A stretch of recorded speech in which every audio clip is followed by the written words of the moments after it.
friends! Hey guys, how are you? Long time no see. I know, we haven't posted in a couple weeks, and truly, we're planning on doing a video about a little life update because it hasn't been easy and a lot has happened. We're excited. We've got a lot of major changes coming. If you follow us in our Instagram, which is at TioAventuraBus, you will know that we sold the bus. We haven't announced it here. We sold the bus. So if you have any questions for us, we're doing like a live update video coming. So leave your questions down below and we will put them all in one video. We decided that we wanted to do a little bit of kind of a sharing of some of the experiences that we've had over the last year while we were living and traveling full-time in the bus.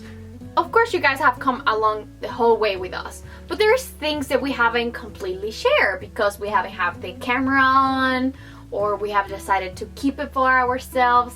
But today, we're sharing a collection of funny, interesting, or weird things that happened to us while being on the road. Just completely unexpected things. So it's gonna be our little random video, but we wanted to share some stories with you guys, and that's why we're sitting in the living room, because we wanted to be cozy and it's like we're having friends over, right? Yeah. So let's start. Hola Amigees, we are Maria Jose and Chase.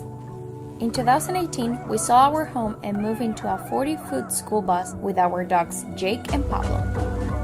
In an effort to live our lives deliberately, we hit the road.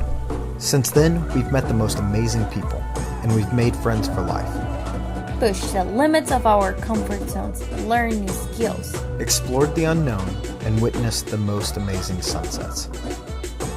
We invite you to subscribe and join us along this journey. We go back to 2018, right? Yes, so as soon as we finished the bus, our primary route was from Nashville to Wisconsin, Wisconsin to Maine. Yes. And we didn't really take small trips before to get the bus ready, and we were very green to traveling. We didn't know what to expect. We didn't know what or who we were going to run into. Yes. The bus wasn't 100% done either. No, it was not. I think we didn't even have like electricity, or it was just weird. It was a weird stage of the build. Things weren't quite shaken down yet. Yes. And we had our first major issue in Indiana, which wasn't even really a major issue at all. We started spewing oil everywhere from an oil leak. We were trying to see if there were any truckers or police officers or anybody that may have a tool that we needed to tighten up this oil plug. And the truckers that we met were very nice. They told us about the Freightliner dealership, but we figured we needed to go ahead and pick up some extra oil.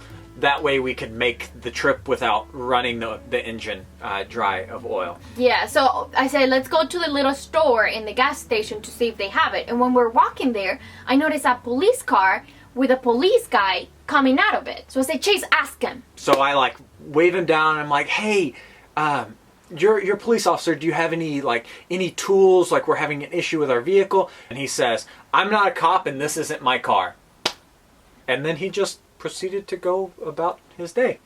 Okay. so that was weird. He was not a cop, but he was driving a cop car. I don't know, it was weird.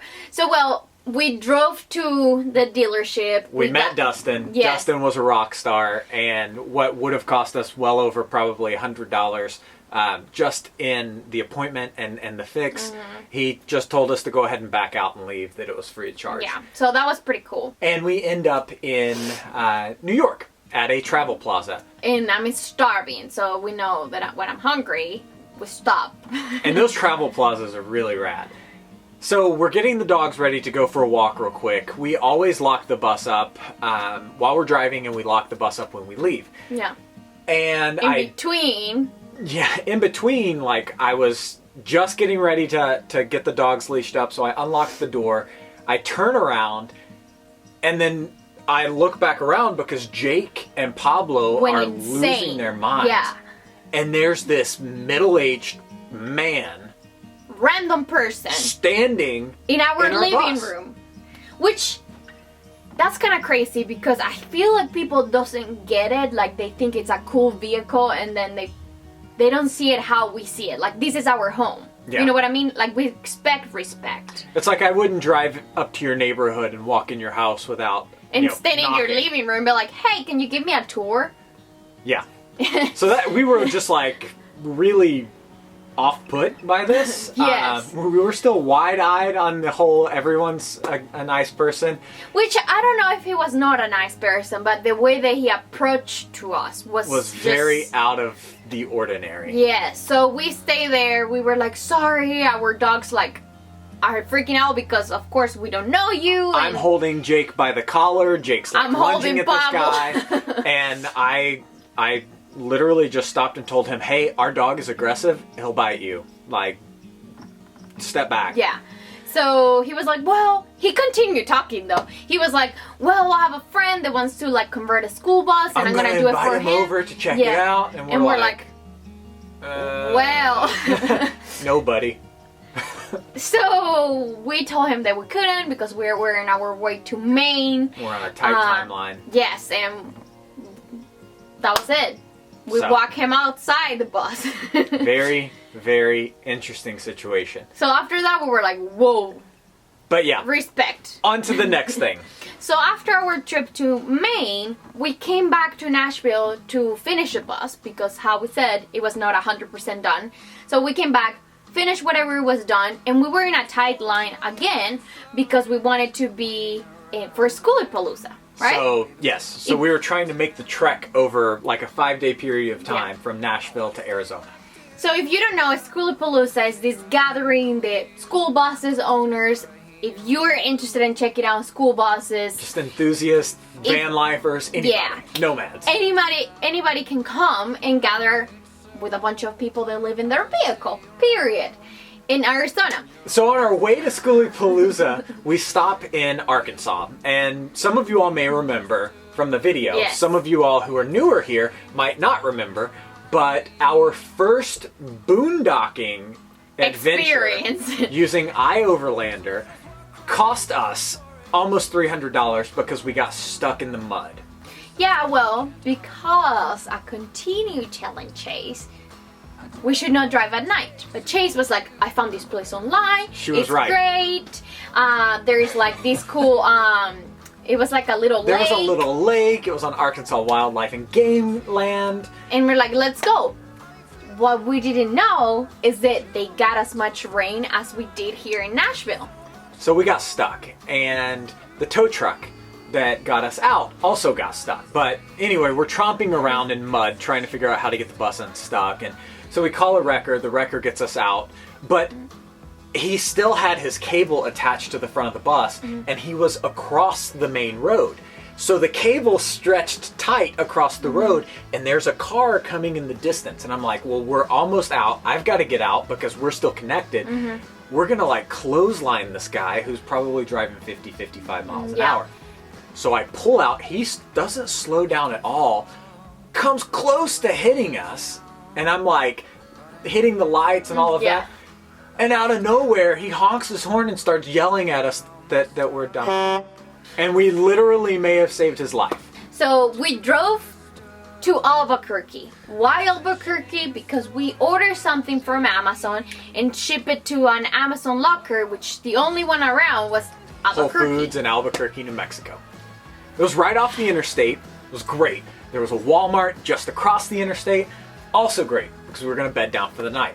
We stop at Walmart, walk the dogs, a stire fired. Yep, we had a fire going and everything. And the second we walked out of the bus, we were approached by someone asking us if we live in the bus and where we're going.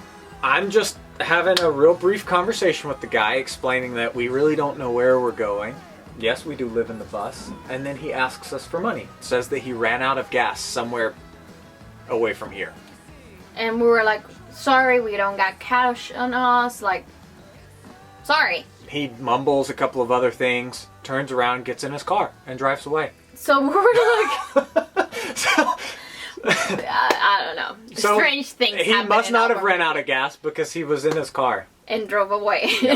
So we got kicked out of that Walmart. Yeah, the officer came and told us that we couldn't park there, so we drove to a truck stop. We love truck stop. Yeah. A lot of people are bothered by the noise, but we love it. Yeah, I like the droning of diesel engines. It's comforting. We disconnected the Jeep and drove to Whole Foods to pick up the package. And we always like to talk to people, even if it's in brief passing, a quick hello if we don't know them. So we spark up a conversation with the cashier. And the cashier says to us, "Are you from here?" Mm-hmm. And we're like, "No, we're just passing through." He goes, "Oh, good. I'm not from here either. "If I have to spend another night in Albuquerque, I swear I'm going to shoot and kill someone." And we were like, "Oh." Okay. So needless to say, the next morning we were really excited to leave. Yeah, so if you're from Albuquerque, leave us some good messages down there and tell us the good places we can visit. Yeah, let us know it's not as bad as what we were told and experienced. Yes. From Albuquerque, we drove to Skoolie finally. Yes. We met with all our friends. We had a great time. We made pizzas. We are recording because at this time we were like vlogging a lot. We were really starting to build this YouTube channel and we were excited about it. Yes, so Chase is getting like B-roll and like recording with friends. We're hanging out with Dean. I miss you. There were kids around. Yes. And the kid said to Chase, "Are you recording for YouTube?" "Watch, I can pop a wheelie." And he rode a wheelie on his bike. Yes, so they're like showing all the tricks they know how to do in the bike. And then this guy comes out of the bus and screams at Chase and says, "What are you? Some kind of pedophile? What are you doing filming children? That's weird. Do you know those kids? Do you know their parents?" and we're like, that was an awkward situation that we put ourselves into. And shows that not everybody likes to be in videos, even if they ask to be in the video. Yeah. So the next interesting thing on the list happened in San Diego. Yes.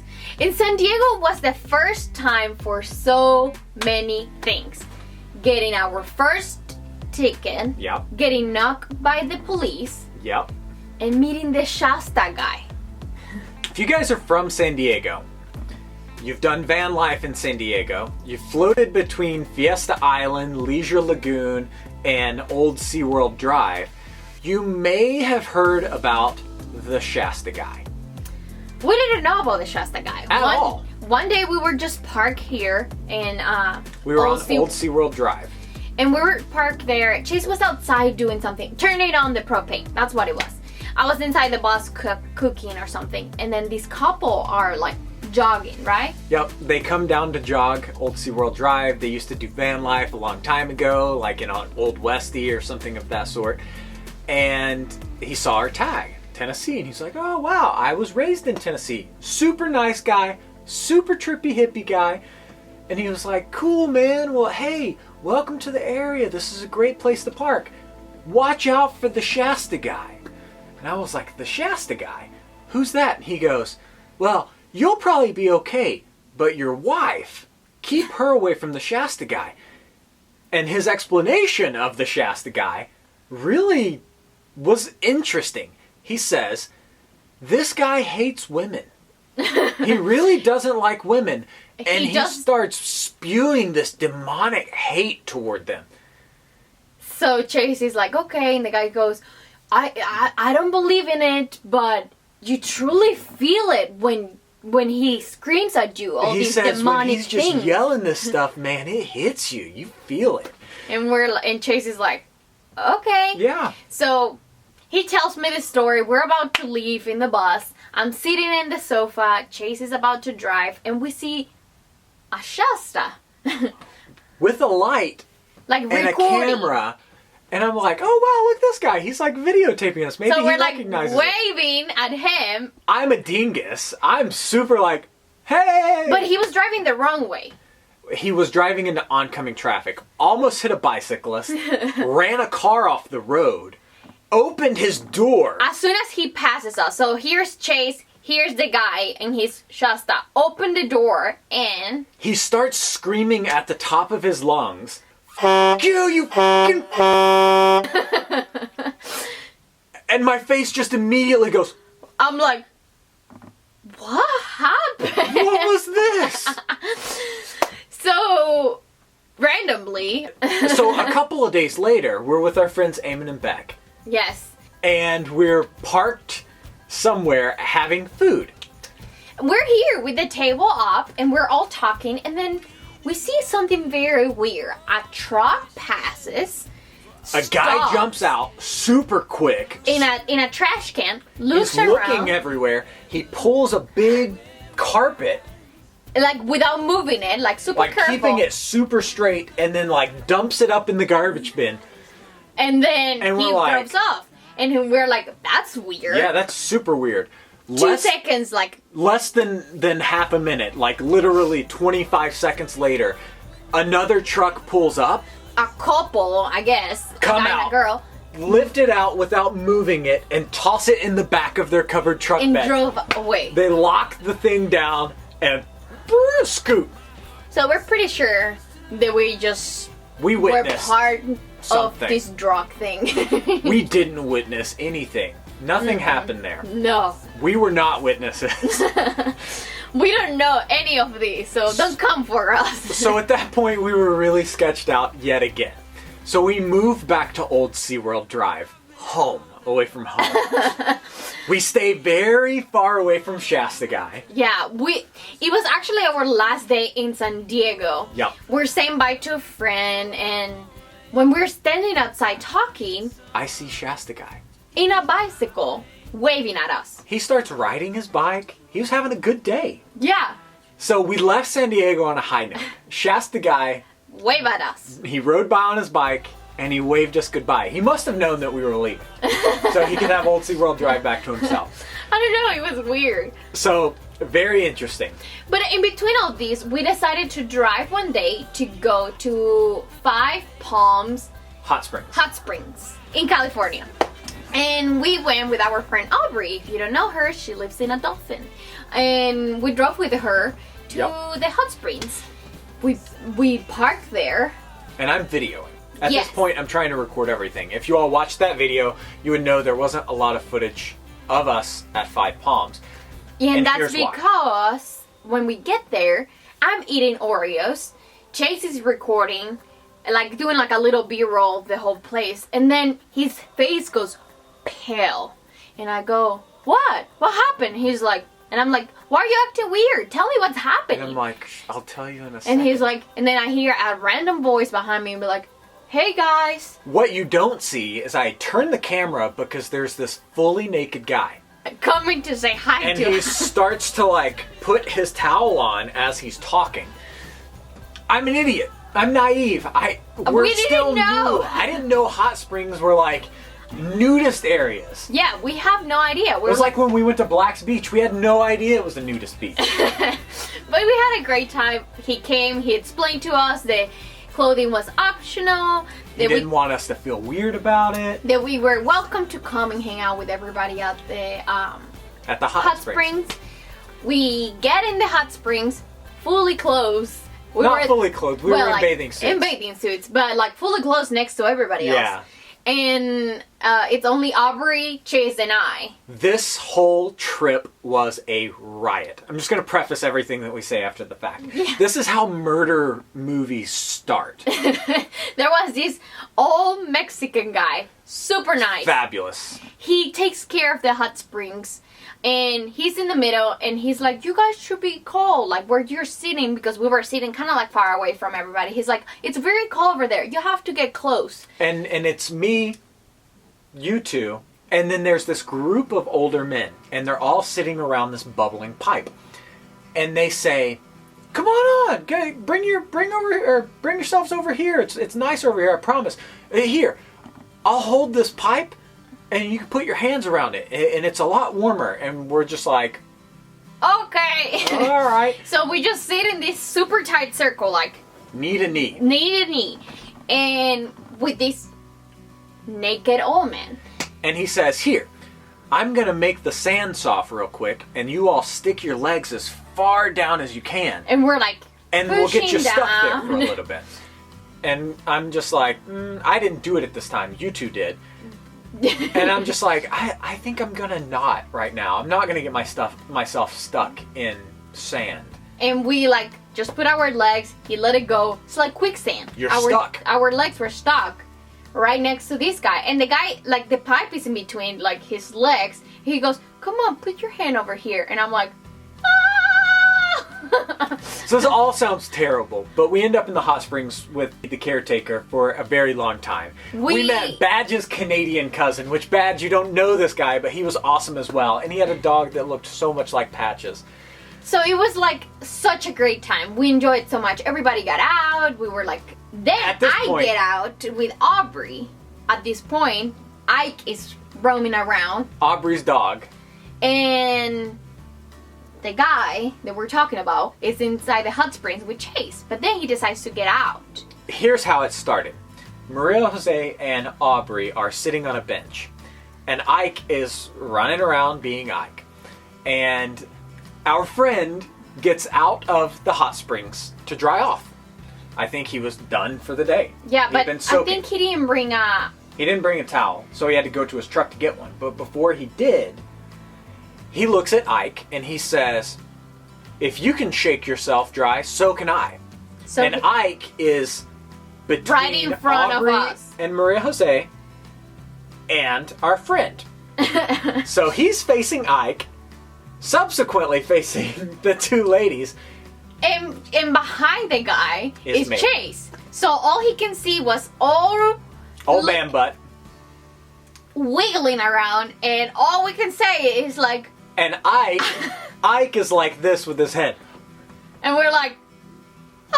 we were all traumatized, but at the same time, like, funny story. It was so nice that we wanted to even give him a hug at the end, but it was kind of awkward, so we were like, bye!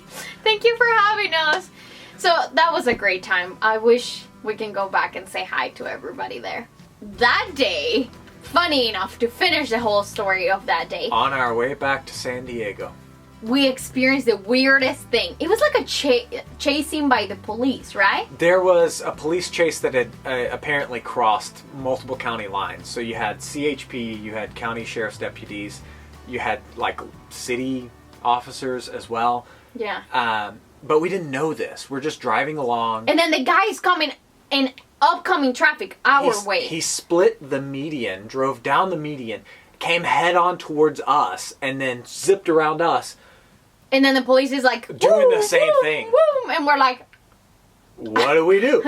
So, really odd. And then just a couple of miles up the road, we get stopped at a Border Patrol checkpoint. Yeah. And the Border Patrol officer, if you guys have traveled through Border Patrol checkpoints at any point, you can never really tell who you're going to get and how they're going to act.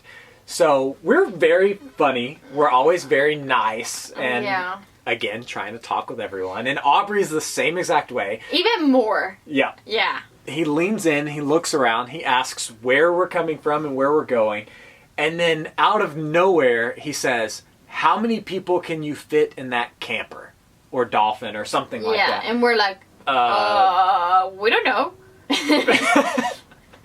I think Aubrey said something like, probably a bunch. I don't know, it was so random. But, yeah, odd things that happen on the road. We didn't have made anybody it through. I think he might have smirked a little bit at the response and just let us go. Which I think they x-ray inside and can see if we're storing people in the black tanks or anything like that. What else happened? After we finally decided to leave San Diego. Yeah, we went back into the Phoenix area to kind of rest and relax and hang out with some of Aubrey's family. Which we also record all that. And it's when I was about to die in the Flatiron, which we actually did record the whole thing. So you can watch that. Mountain. Yeah. But something that we didn't mention, I think it was before me dying in the Flatiron. Yeah, and I'm just going to preface this by saying our whole time with Brad, if you're listening, I think you were trying to kill us. All of us. I really do.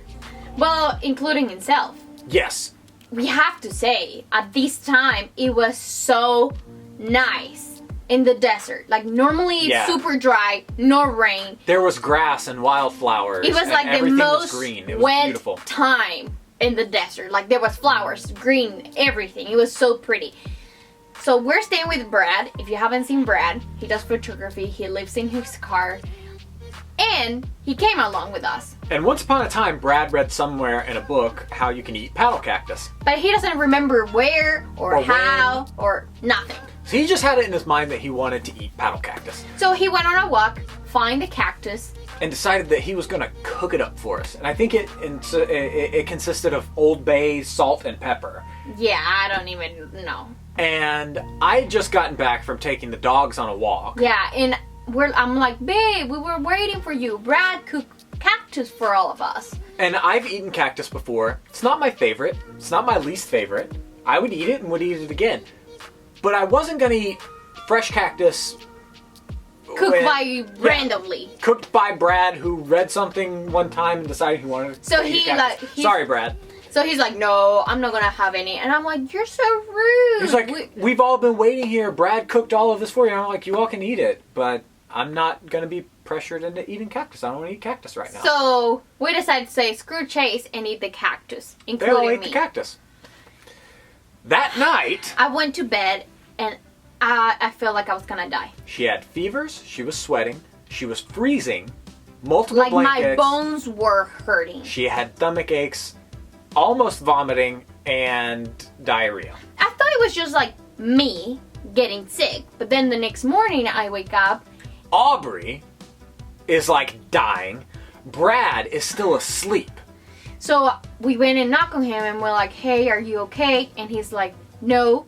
I've had the worst vomit pain, and diarrhea and my stomach and my bones, and I'm like freezing. It's the same that I had, the same that Aubrey had. So, conclusion: do not eat cactus by random friend. But what I read is you're not supposed to eat the cactus during wet season. ultra wet and rainy seasons. So supposedly that's what happened. So supposedly you can eat it. I will do a little more research, or probably eat it from a restaurant or someone that probably knows how to cook it.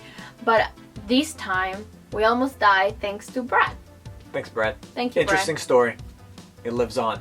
I'm pretty sure we're probably missing more stories, and we are about to create many more. Yeah. We hope you enjoyed today's video. It's I know a little bit more different. random. Yes. And it's probably getting darker because, of course, we're like recording with natural light. But we hope you stay along, subscribe, like this video if you haven't yet. And if you have cool, interesting, unique, weird, scary stories from the road, feel free to leave them down below. We love engaging with you guys. We hope to continue growing this community. And we would love to hear some of the interesting things that you've seen, the interesting people that you've met, and some of the interesting experiences that you've had along the way. Also, if you have any questions for our life update coming video, let us know down below. And we'll see you in the next one, friends. See you guys. Bye.